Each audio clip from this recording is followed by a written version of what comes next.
Today's lecture is Developing Your Purpose and Topic. It's Chapter 4. So, once again, you may have already read Chapter 4 as I instructed you in the announcement, or you can watch the video and then read Chapter 4. A few things about Chapter 4 before I get started here. Again, because I have my own way of presenting the material, some of the chapters are redundant to what I'm doing. So yes, today there's going to be some review in Chapter 4, and Chapter 4 even talks about aspects of public speaking that you've already seen in some of the other chapters, like Chapter 12 and so on. So if you see some slides you recognize, that's perfectly all right. We'll use them as review. So anyway, developing your purpose and topic. In other words, you got to figure out what you're going to give your speech about, and then how to put the speech together. And I did talk about this with my lecture on purpose and thesis, and you'll see that's what you're going to see some again here today. So let's take a look at this. All right, now again, you've already seen this in purpose and thesis, but let's review it. And the authors of this book do mention some other things, and I've added something. So anyway, depending on your general, or determining your general purpose, in other words, why are you giving the speech? And as I've said before, you're thinking, well, I'm giving the speech because Ray told me I need to give a speech. Well, you got it. That's exactly that's a general purpose, isn't it? But then you have to figure out, well, what kind of speech is it? And here are some examples. Speeches that inform, persuade, entertain, motivate. Now, I added that one. It's not in the chapter, but I thought I'd throw it in just to remind you that there are other types of speeches besides what's even listed in this book. We're moving into the informative speech, but Chapter 4 covers the aspects of giving some of persuasive and entertainment kind of speech. So I'll still focus in today on informative speaking, although everything that's being covered in this chapter really will apply to the other types of speeches as well. So how are you going to figure out what your topic is? In other words, what are you going to talk about? I don't know, you say. I don't know what to talk about. Well, page 63 in Chapter 4 talks about brainstorm. I have it right over here looking at it. Has some ideas. And of course, you need to sit down and figure out what it is you're going to actually present in your speech. And I've talked about this, and you're going to have to determine a topic that you can deal with in 6 to 8 minutes. That's the target time for this speech. So these speeches aren't very long. So how do you do this? Well, brainstorming is what the authors of the chapter recommend. Some of the brainstorming techniques, which, I'm looking at it here. It just lists, what do I talk or text about to my friends? Okay. In other words, what's on my mind? Okay. Do I have any other interests and hobbies? Again, I've discussed this in some of my other lectures. Some specific experiences. And again, that depends on the type of speech, but we're going to talk specifically about focus specifically about informative speaking. The next bullet point they have in the chapter certainly will apply to persuasive speaking. What am I passionate about? Or what would I like to learn about?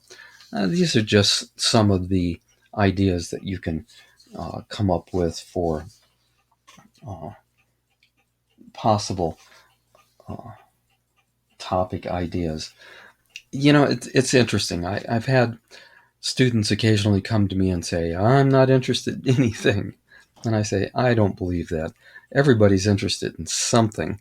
And I'm reaching for a piece of equipment here. Everyone's interested in something.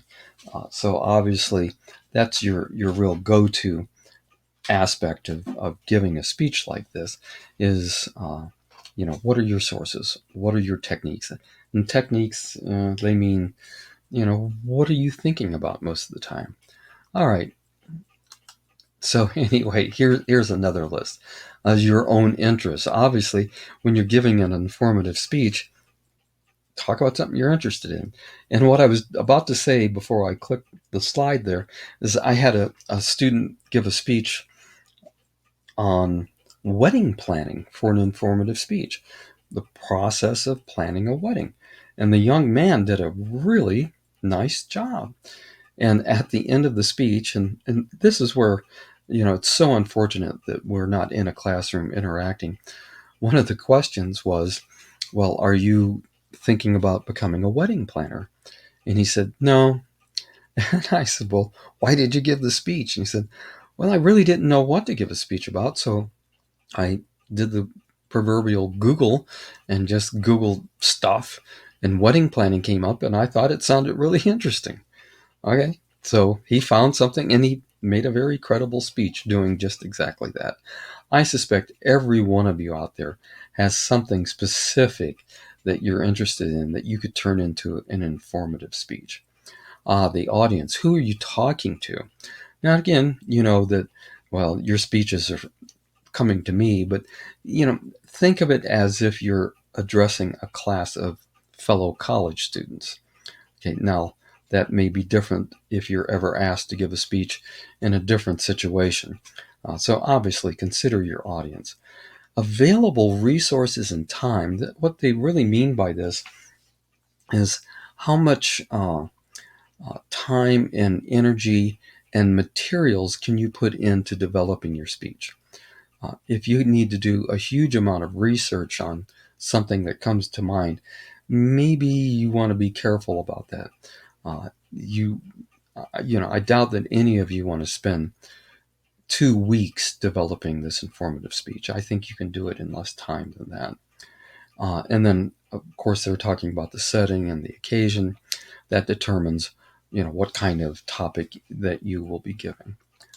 All right, so it's interesting. This slide, these slides are, well, about half of these slides are from the publisher. And this one originally said identifying your specific purpose, which is wrong. This is identifying your general purpose. So what kind of speech is it? Is it an informative speech, persuasive speech, a motivational speech, an entertainment speech? That's a specific purpose. Or excuse me, now I'm doing it. That is a general purpose. It's just a general reason you're giving the speech. And I will not ask you to put that on your outline. I know the general purpose for all the speeches that will be coming in to me in a couple of weeks will be informative. All right, so we already have determined that. But the specific purpose in the chapter goes into this again, and this is some review. You've seen these slides before, but that's all right. It's really important to remember what the specific purpose is. Let me just look at the slide. I'm just going to read the slide for a moment. Your specific purpose statement. This is something you're going to write down. It's going to be at the top of the outline that you send to me, so I can see what your thought process was. Your specific purpose statement is used to develop your speech. In other words, this is not the thesis statement. This is just a sentence that tells you what you're trying to achieve in this speech. Remember, I called this the end game statement. What do you want your listeners to know or understand by the end of the speech? And you really need a specific purpose for any kind of speech. Now, I didn't have you do this little exercise for the self-introductory speech, but you could easily have done it for that as well. So it's all about knowing what you want to accomplish by the end of the speech. And then this is a diagram that's in the book. And let's see, they have Speech to inform, that's the general purpose. Then your topic, whatever your topic might be. My topic's going to be gold. And then your specific purpose is what you want your audience to know. And again, you'll be seeing I keep telling you this, but you will be seeing my informative speech very, very soon. Persuasive speaking, that would be a general purpose. The topic could be recycling, whatever you might be. What you want your audience to think or do. All right, so that's entertainment. We're not dealing with entertainment speeches, but generally entertainment speeches are meant to make your audience feel good. But again, we're not dealing with those speeches. And I didn't mention motivational speeches. And then here, this is also a diagram from the book. And as I peer with my one good eye to see what it has to say, okay, let's just look at a couple of these examples. The general purpose to inform, all right, it's an informative speech. The topic, Latinos in films. That would be a really good topic. I've never had anyone actually give that speech. And my specific purpose is to inform my audience about the history of Latinos in U.S. films. Okay, that's the specific purpose. That's what you want everyone to know by the end of the speech. Online pen boards to demonstrate. Yeah, I don't like this one very much as an example. To my audience, how to use the latest online pen boards. That's a demonstration speech, not an informative speech. You could talk about the process of online pen boards. That would be a legitimate informative speech. Remember, avoid giving a demonstration speech. Once again, I just think of all the things students have asked me over the years, and I had someone ask me if they could do an informative speech on how to change a tire. No, that's a demonstration speech. So again, be careful about that. And once again, I use what's in the book here, but that's neither here nor there. Just be careful not to turn your informative speech into demonstration. We're not dealing with persuasive speeches quite yet, but let's just take a look at one of them, because I hear this speech very often, fairly often. So the general purpose would be a persuasive speech. The topic is zoos. Now, that's a huge topic, isn't it? There's just all kinds of things you can talk about with zoos. You could talk about the history of the zoos, the layout of zoos, whatever it might be. But the specific focused topic here for this particular speech would be to persuade my audience that zoos help many animal species to survive. That's a pretty darn good focus. And once again, we'll come back to persuasive speaking, but you still develop a specific purpose for any type of speech. All right, so let's look at the specific purpose again. And once again, this is a review of what you've seen before. Let's see, the specific purpose needs to be very clear and concise. One sentence. If you write more than 2 sentences, there we go, 2 sentences, then you've written way too much. 2 sentences is really too much. You can kind of get away with it, but really it needs to be 1 sentence, like, what time is it? I bet if you count the chimes, you'll find out that it's 5 o'clock as I give this presentation. All right. I always forget to stop the thing. All right, so the specific purpose needs to be focused, and it's the main goal of your speech. All right, it's what you want everyone to know or remember at the end of the speech. I think I've said this enough. You get the idea. How do you do this? You write the specific purpose out, and let's see what I have here. And you can do it this way. I want my audience to know about. I want to explain to my audience. I want to make my audience aware, etc., etc., etc. Then once you've written the specific purpose, you write this sentence out. What part of the speech do you write next? Oh, please, let me hear everyone say it. I think I hear it. Yes, that's right, the conclusion.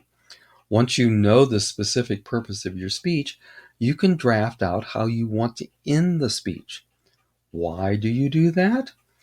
That way, everything else that you do in preparation, you can look at that drafted or even completed, however you want to do it, conclusion, and see if everything else you're doing supports it. All right. If your body of the speech, if even your introduction, doesn't support your specific purpose in that drafted out conclusion, then you need to fix it. That's what this is all about, is maintaining focus, maintaining good structure, a logical presentation. All right. So the chapter also talks about thesis statements. And again, I did cover this before, so a little bit of quick review. The thesis statement should be one sentence. And where do you present the thesis statement? That's right, in the introduction. It's in the introduction, and you need to get to it quickly. Don't go on and on about your experiences, about yourself. Tell the audience what they need to know. Tell them this is what is coming. In other words, the thesis is basically a preview statement. Okay, so captures the central idea of the speech. Today, I'm going to talk about how gold is created in the cataclysmic, massive death of super massive stars. All right, so, this one sentence. You know exactly what this speech is going to be about, don't you? All right. All right. Then, summarizing your main points. And when you see my presentation, you're going to see exactly how I do that. I'm pretty straightforward about it.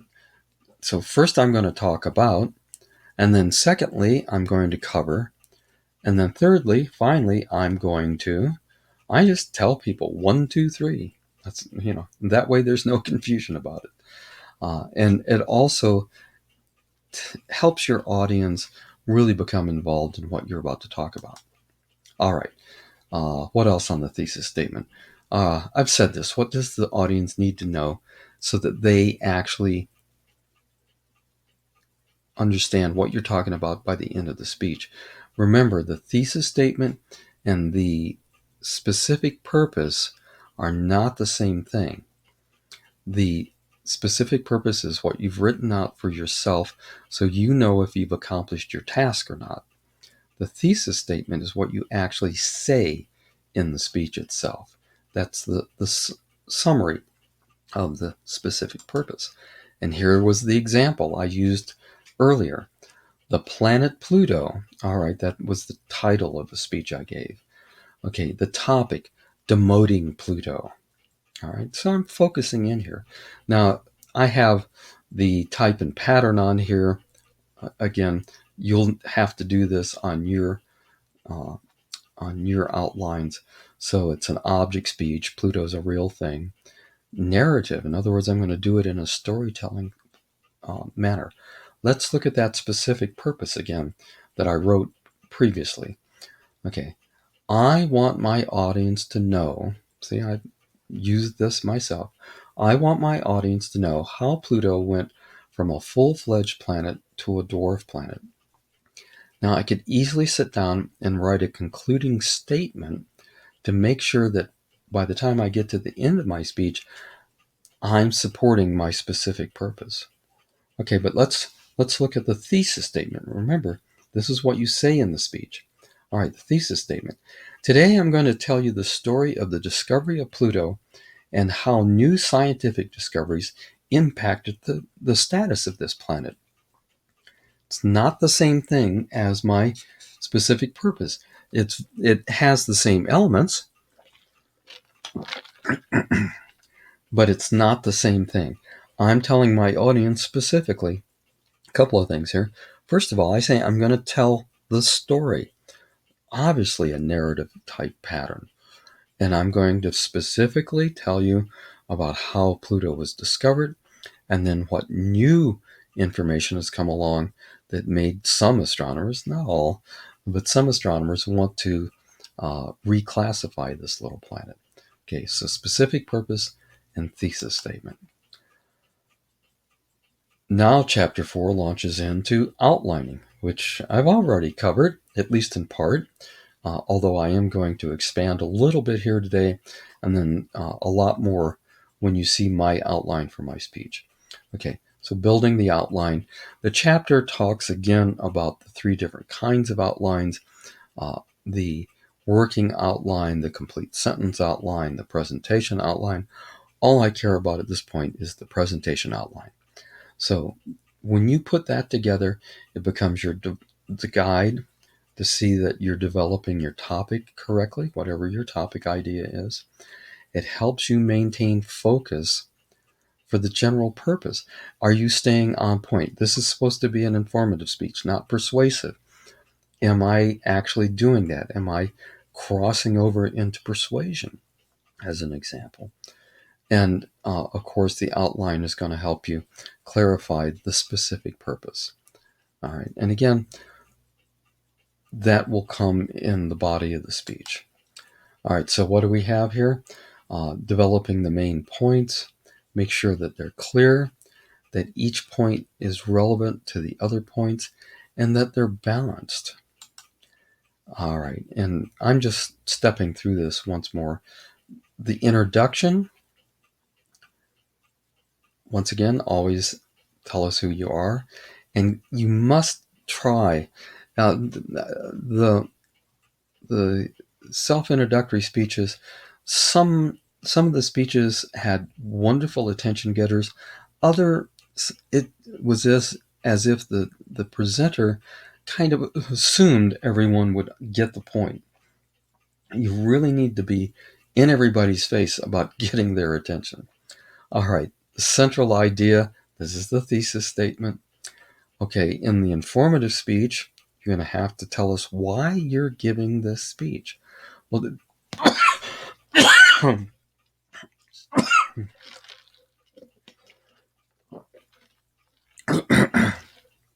continuing on here, I'm giving an informative speech today about sleep because I'm fascinated by the subject. All right, that's fine. Today I'm going to talk about the sinking of the Titanic. No, even I'm not old enough to have been on the Titanic, but I've always been interested in this topic. I've read all the books I can find.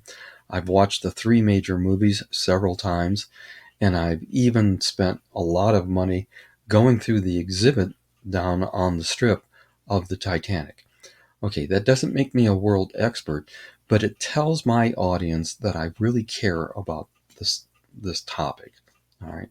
So, and then the preview of the main points. So today I'm going to talk about the building and launching of the Titanic. Next, I'm going to talk about the actual event of the Titanic hitting the iceberg. And thirdly, I'm going to talk about how the survivors were rescued. 1, 2, 3. All right. And then a transition statement. Now, the body of the speech, and this slide is okay. All right. In a short speech, you should never have more than 3 points. You have to have 3 because they support each other. 2 is just not enough. So even in a short speech, 6 or 7 minute speech, you can get 3 main points in there. And I've already previewed my main points with the sinking of the Titanic. My first main point today, I'm going to talk about, my first main point is I'm going to talk about the construction and building of this great ship. All right, and then I might use stories, statistics, references to illustrate it. And you don't have to have 3 subpoints, A, B, C, under every main point. You need at least 2. 1 subpoint isn't enough. But again, in a short speech, 2 might be sufficient. Sometimes you might end up with 3. That's perfectly fine. When we look at the outline for my gold speech, you're going to see that I don't have 3 main points. I'll get it straight. I don't have 3 subpoints under every main point. All right. That's okay. So a main point, and then subpoints. All right, and then finally the conclusion, and again, I've talked about this before, bring your audience back around to where you began. Recap your thesis statement, and then review the main points. Today I talked about the building of the Titanic, the events of the collision with the iceberg, and the rescue of the survivors. Why go? It's a short speech. Why go through all that and review what you just did 7 minutes earlier? Why? Because people will still forget. You don't have to go into great detail, but you need to remind them of exactly what was in this speech. And then finally, a final thought. And this needs to draw people in just the way the attention grabber, the attention getter did at the beginning of the speech. So you can use quotes, you can use facts and statistics, you can remind us of a little story that you told in the speech itself, but you need to bring everyone back. Remember what I did in my self-introductory speech? I opened with, it's everybody's worst nightmare. The smoke alarm goes off at 3 o'clock in the morning. At the end of my speech, at the conclusion of my speech, I said something to the effect of, I hope no one ever has to experience this worst nightmare. But if you do, all right. So I brought people back to where I started. That's the most effective way to get good closure and to remind the audience of what your speech was actually about. So you're restating, rephrasing the thesis, and you're ending on a good, strong, positive note. And always say thank you. Again, I've been watching speeches where people get to the end and reach over and hit the stop button on their phone or their computer and don't say thank you. Even on a recording, say thank you for listening or whatever you want. Just acknowledge the fact that someone spent time listening to you. This is incredibly important if you ever have to give a speech out in the real world, is acknowledging that you're glad people sat there for a few minutes and listened to you. It also provides that closure that they know you're actually done. All right. So say thank you. To recap all of this, all right, developing your topic and then just determining the general purpose, the specific purpose, and writing a thesis statement, all of this will keep you focused. And I can't emphasize enough that in a short speech, you must maintain focus.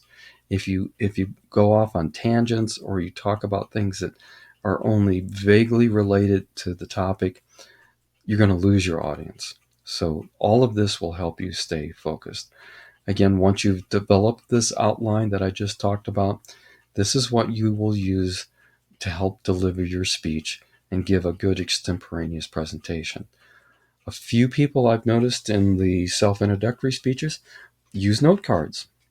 Fine. If you want to use note cards, as I've said, you're welcome to it. But once again, you will still have to send me your outline for your speech. I need to see that outline. So it's something that you must do in the preparation of your speech.